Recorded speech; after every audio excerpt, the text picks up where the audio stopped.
Hello and welcome to the Psyched podcast. I'm your host, Kaya Roman, and today I am incredibly psyched and honored to have Hanifa Nayo Washington.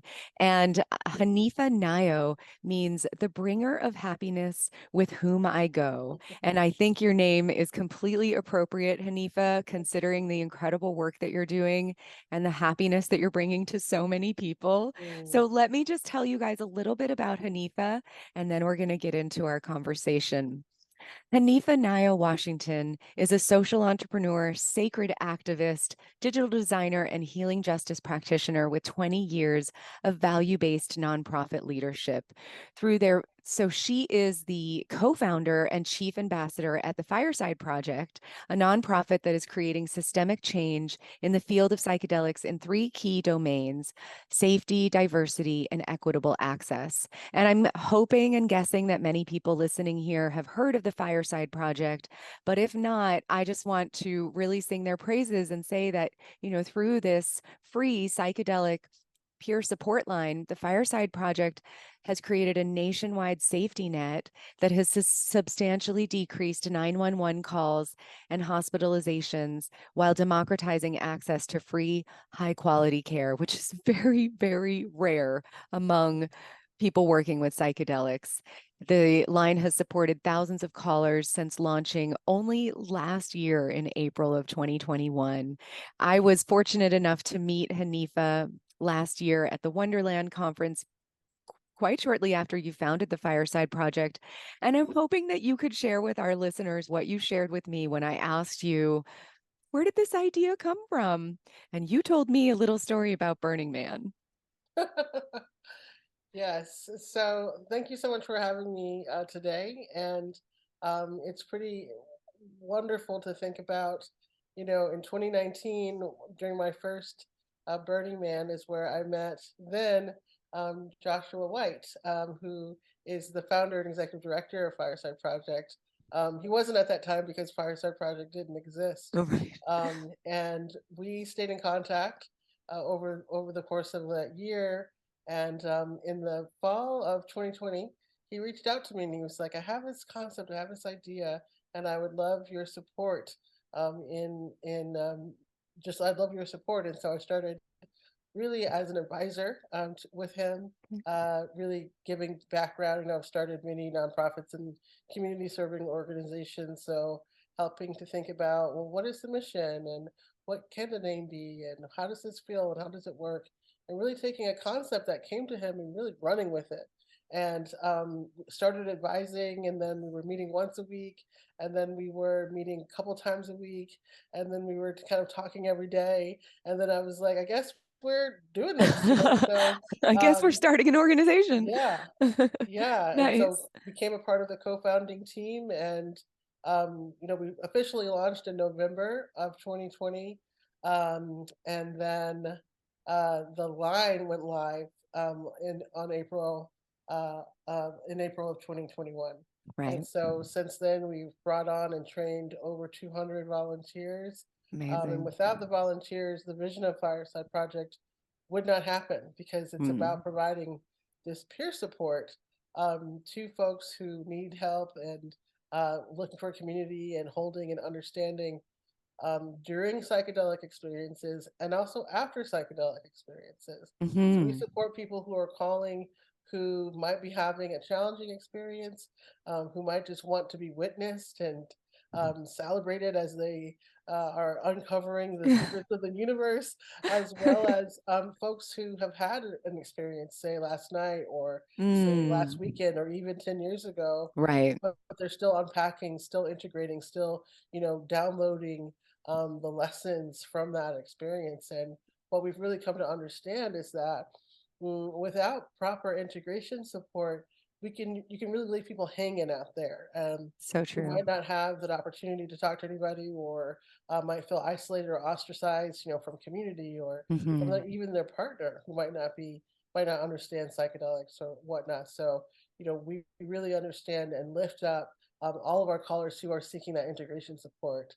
And it's Yeah. interesting to see about 40% of our calls are folks who are calling after they've had experience. Amazing. That's so interesting because I wonder if you thought it was going to go that way. I mean, I feel like you guys saw a need, like the more awareness that's coming out about psychedelics, the more accessibility there is, more and more people are out there having these experiences, but they don't necessarily have the support that they need during the experience.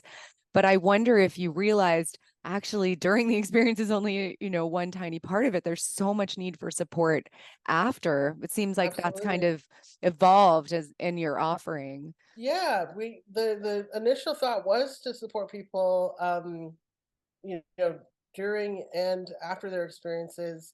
And there was also a notion to see it would be possible to support people before their experiences, Yeah, for as people are preparation. preparing. But Mm, there's a lot of legal things about doing that that would put right. our volunteers at risk. So we actually don't do tripping or pre experience support. And but we thought we would get yeah, more calls from folks who were actively tripping. Yeah. That number is going up as well, but we were glad, that one that people find out about us, but also that then they know that they can call for that integration support because that's where the juice and the work is, Yeah. in terms of the growing and learning that potential, of maximizing the potential of psychedelic effects. Right. The psychedelics start the process, but then the integration is where you can really implement the change in your life. That's right. So tell me, how does it work? I mean, the Fireside Project is a nonprofit, you have volunteers. Yes. Um, how do you Yeah. support the organization? How does it work? How do people sign up Absolutely. as volunteers? How does the whole process work? Yeah, so again, like I've said, we've trained over 200 volunteers. That's a lot. Folks sign up to volunteer for 1 year. So they Okay. do 1 year of service. They can stay on for more, but it's at least 1 year. And I know the And vetting process is very extensive. yes, so we are holding people and witnessing people and listening to folks who might be having one of their most expansive and challenging and rarefying moments in their lives. And so we see this work as sacred in this Mm, way.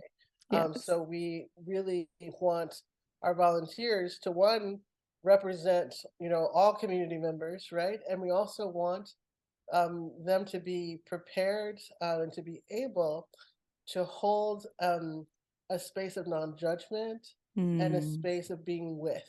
So yeah. we put down our credentials in terms of we have many people who are licensed therapists, we have people who are, you know, training, getting their PhDs and all and everywhere in between.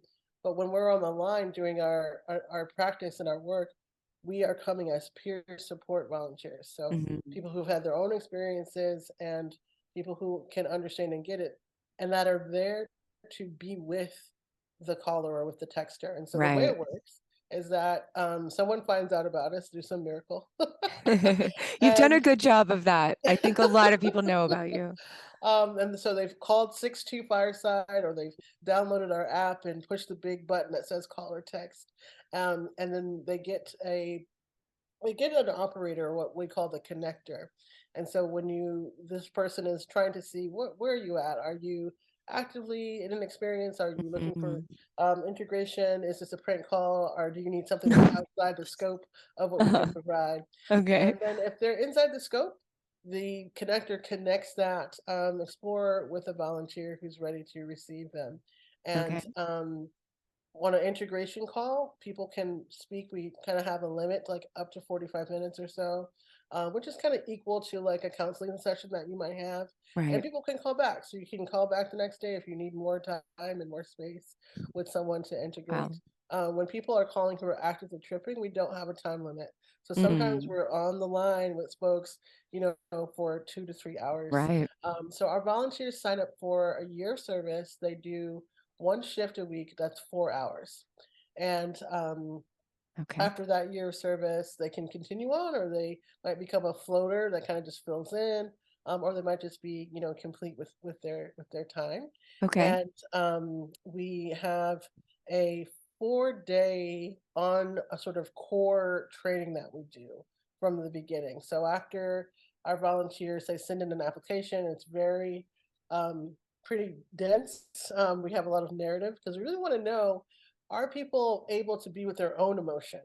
Are Mm-hmm. people able to understand and explore their own inner space? Because if you can't do that, it's going to be very difficult for you to do that for someone else, especially when someone's in an altered mind state. And so the application, so there's an application and there's an interview where we're again asking people to tell their story and to poke around and talk about their emotional field and Mm, talk about their vulnerabilities and where they're stretching. Where's sort of the outlying of what you can handle and desire to be in.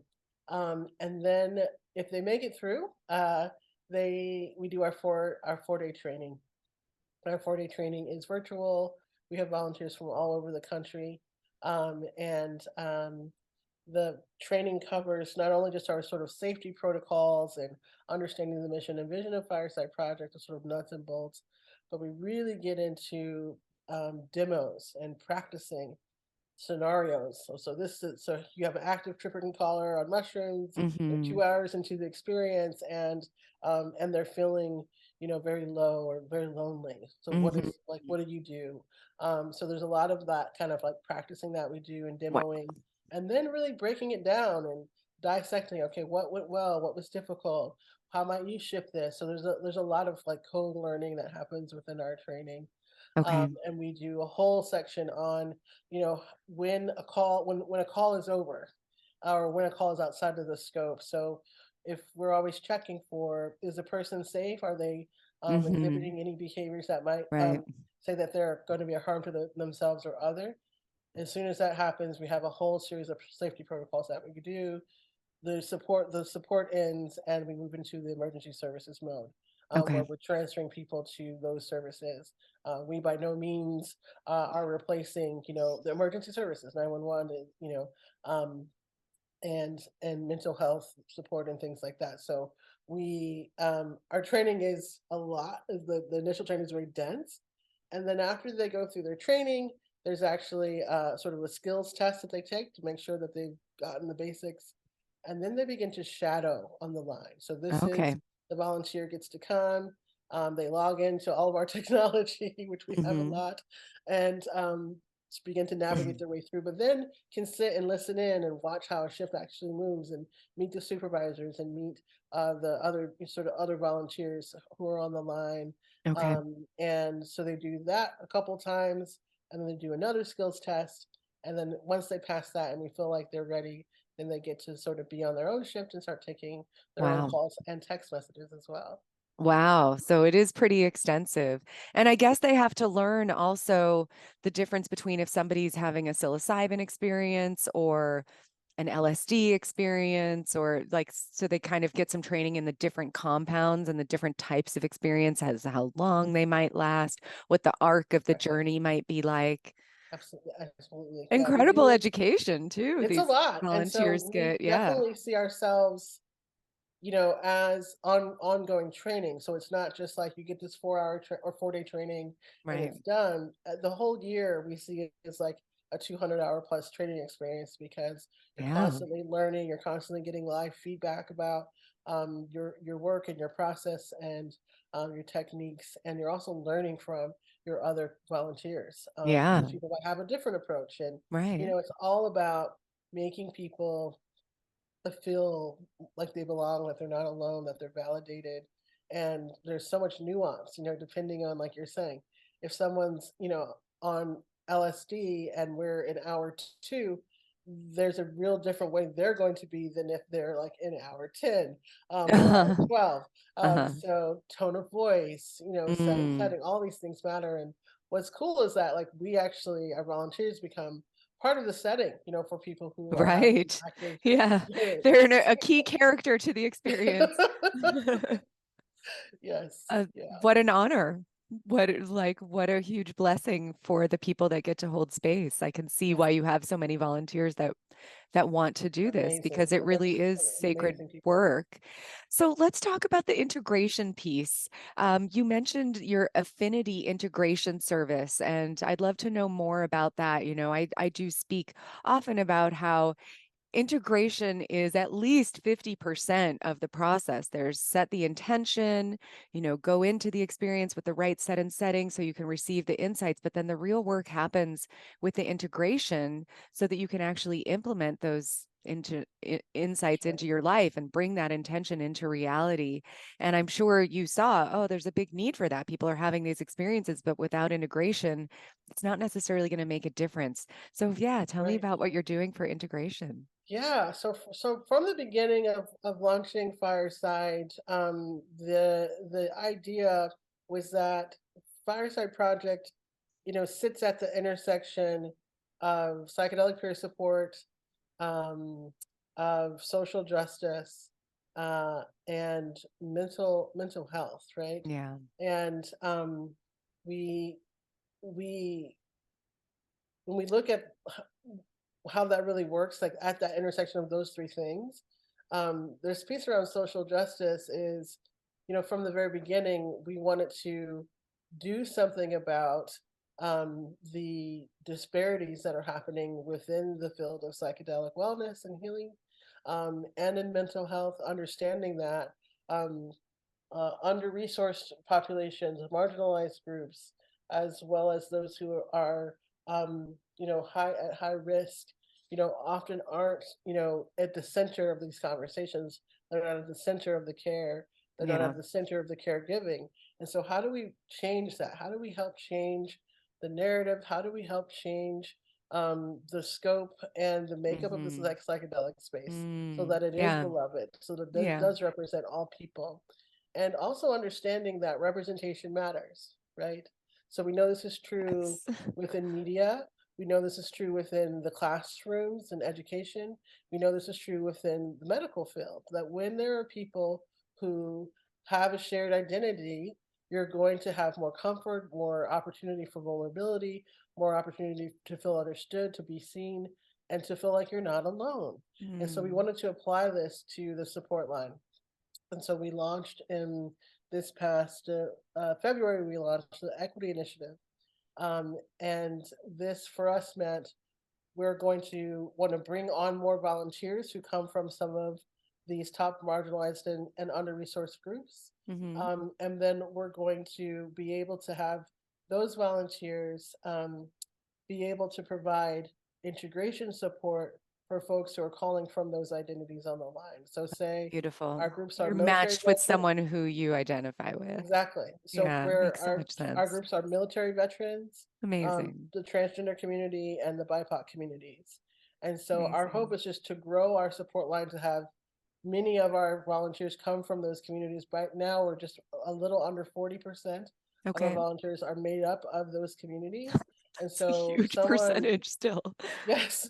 And so a volunteer, so a caller who's maybe a military veteran who had a psychedelic experience and now wants to process that with somebody, maybe they want to do that with another vet because Yeah, that vet understands their lived experience, exactly. understands the Who else is systems. going to understand what they've been Exactly. through? And so they have that choice now. They can call the line and text the line, say, "Hey, I'd like an affinity volunteer.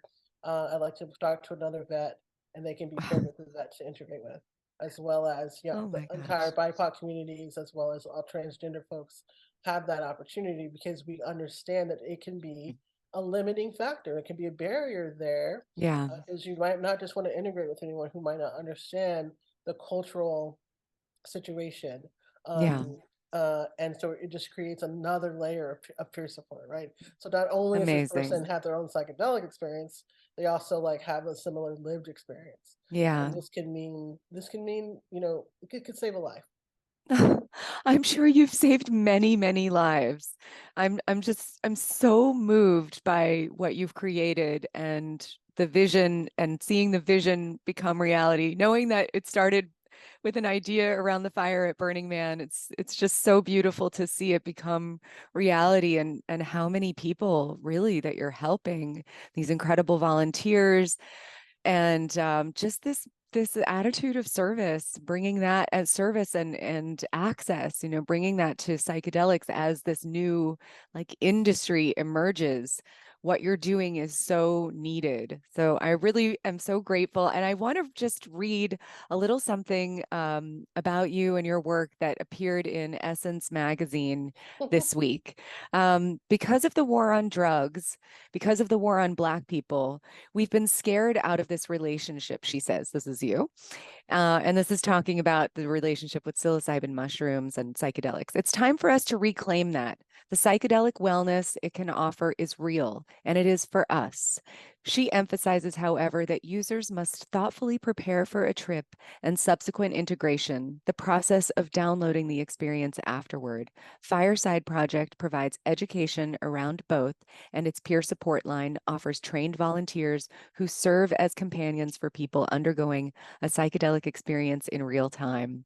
And that's some pretty amazing. You've been getting a lot of, coverage for what you're doing, but I was just really happy to see that in Essence magazine, and I thought your comment on it on LinkedIn was pretty incredible too. You said 3 years ago, if you would have told me I was going to support co-founding Fireside Project and the first national psychedelic peer support line, and that we'd be featured in Essence magazine openly talking about psilocybin and psychedelic harm reduction, I would have laughed straight in your face. So here you are, and how far you've come, and just thank you for being such a leading voice in this movement. Can you please tell us, because I'm guessing Fireside Project runs on donations, how can Yes. people support your work? Oh, thank you for that. Thank you. Um, so yeah, Fireside Project is literally a brand new, nonprofit organization, and we run on donations. So donations, we're starting to write some grants as well. But if you want to donate, you can go to our Yes. website, and there's a donation portal there Okay, that you can find. firesideproject.org. Yep, firesideproject.org. Okay. And we also have, if you Tax want to, deductible donations by the end of the year, folks. so yeah, get them in. And we also have many ways so you can do it electronically. We are also accepting crypto Oh, awesome. cryptocurrency. We also accept, old school checks. We'll take them. Okay. So on the donation portal, you'll see all the options and how to connect with us there. Okay, You can wonderful. also email us if there's like a sizable donation or another way you want to contribute. You can go to email us at info@firesideproject.org. Okay, great. And for all of you corporations out there, other psychedelic organizations that want to give, we have a corporate membership program. So your Oh, organization excellent. can be listed on our website as you supporting us, and it's going to take many different ways and streams of income to keep this thing going and to keep the psychedelic peer support line free forever. So Yes. anything you can give goes a long way. Yes, please. This is such a worthwhile cause to support. And then what about people out there that are interested in becoming volunteers? What would be the best way for them to do that? Yeah, for folks interested in becoming a volunteer or just sort of staying in the know about what's going on with Fireside, I encourage you to join our mailing list. So if Okay. you go to our website, you'll see the little box at the bottom of the page, or you can go to um, firesideproject.org/subscribe and join our mailing list. That way, every month we send out a newsletter that says, what's going on. Here are the new dates coming up for volunteers. Here's us in the media. Here's our next training or whatever. So it's the best way to stay Okay. informed. We do about 2 to 3 trainings a year. Okay. Because the onboarding process takes some time. Sure. Sometimes we get up to 300 applications that we have to go Yeah. through. So it's quite a process. And then, as I explained, the application process and the training process is lengthy. So, but we always have like a group of people who are kind of going out. And Yeah, so there's those I think there'll be another training and another sort of onboarding in April or May of 2023 will be the next session. Okay. Okay, wonderful. And I'll make sure that everybody has this information Thank you. because it's just so important. And I know that people are going to want to be involved as volunteers and support you financially. And then what about folks out there that might be listening that are like, hey, I just want to have that number handy or that app handy in case I need Yeah. it the next time I'm having a trip or going through some integration questions. You said you have an app. Would somebody just like look up Fireside Project as an app?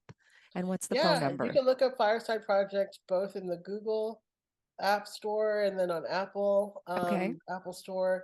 And it's, yeah, Fireside Project is what you want to look under. Okay, And it great. will pop up. It's free.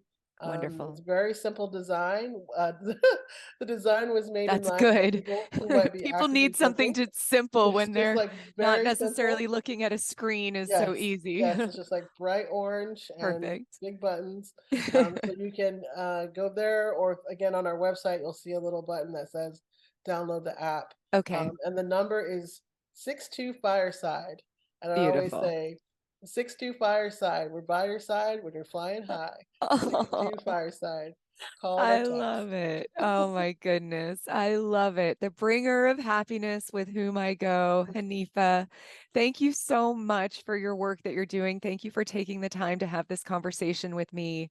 I know that people are going to really get a lot out of hearing this, and I will definitely be spreading the word far and wide.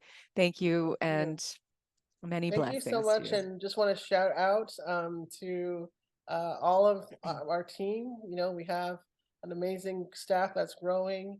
All of our volunteers who are currently active, all of the volunteers who've been on the line this past year and a half, and also a big shout out to the founder and executive director Joshua White. This would not be happening without his heart genius and mind genius. So And definitely, vision. which is not just me. I just get to Yeah. represent. Yeah, yeah. Well, it takes a village. So, It does. yes, It thank does. you It to does. all It of does. you. Okay. Take care.